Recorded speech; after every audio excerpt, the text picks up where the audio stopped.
Gas book చేసుకున్నారా అనోళ్ళ? Gas మొద్దు వచ్చిందా? ఎప్పుడవుతుందట చెప్పిర్రా? ఇప్పుడు దేశం అంతా గ్యాస్ సిలిండర్ల గురించే మాట్లాడుకుంటుంది కదా.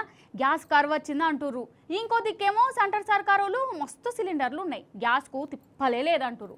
అసలు ఈ గ్యాస్ సంగతి ఏందో అరుచుకుందాం పారి. అగ చూడు, ఎర్ర టెండల రోడ్ల మీద లైన్లు. మీరు కూడా ఉన్నారా ఏంది గా లైన్లా?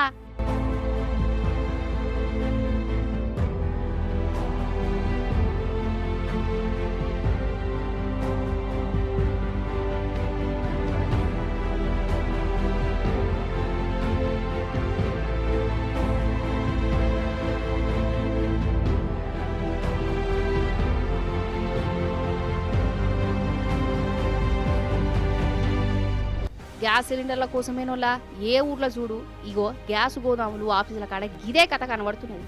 అటు యుద్ధం చేయబట్టే మన కాడ గ్యాస్ కరువు వచ్చింది అంటారు కదా. ఎన్నడో బుక్ చేసినా ఇంకా ఇంటికి తీసుకొచ్చి ఇత్తలేరట. ఏమన్నా అంటే నో స్టాక్ అని బోర్డు పెడుతురట. అసలు పొయ్యి లేకుంటే అనుకునేది ఎట్లా?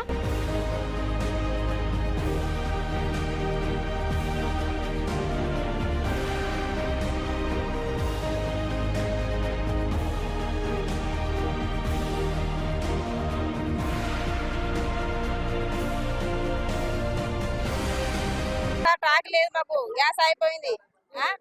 3 రోజుల 5 గంటంగా 6 గంటంగా వచ్చి నీళ్ళ పడుతున్నాం మేము.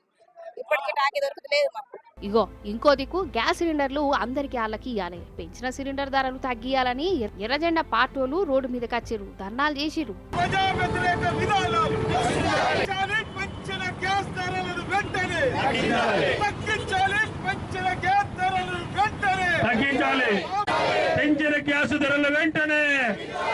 ఇంకో దిక్కు ఆటో డ్రైవర్లు అయితే గోస్ అంటే గోసని వాళ్ళ.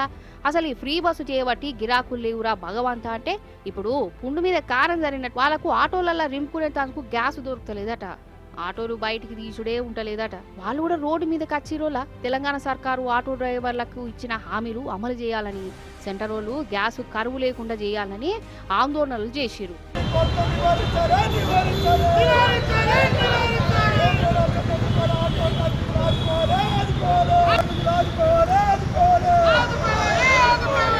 ఇగో గిట్లునే వల్ల మన కాడ గ్యాస్ కష్టాలు ఇక హోటళ్లలో కూడా బాధనే అవుతున్నది. వాళ్ళకు గ్యాస్ మొదలు దొరుకుతలేవు.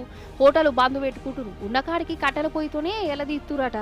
అన్నట్టు నిరసన అంటే మతికొచ్చింది. మహబాద్ లా సిబిఐ కౌన్సర్లు కూరగాయలను గిట్లా దండలెక్కేసి మెడలేసుకొని కలెక్టర్ ఆఫీసులకు పోయేరోలా మహబాద్ లా కూరగాయలు చికెను మటను మార్కెట్ ను బంద్ చేసిరట. గా మార్కెట్ ను మళ్ళా తెరిపియాలని వీళ్ళు కూరగాయలు దండలతో నిరసన చేసిరు. కొత్త కూరగాయల మార్కెట్ ను వెంటనే కొత్త కూరగాయల మార్కెట్ ను వెంటనే కొత్త కూరగాయల మార్కెట్ ను వెంటనే కొత్త కూరగాయల మార్కెట్ ను వెంటనే గాంధీ పార్క్ ను విముక్తి వెంటనే గాంధీ పార్క్ ను విముక్తి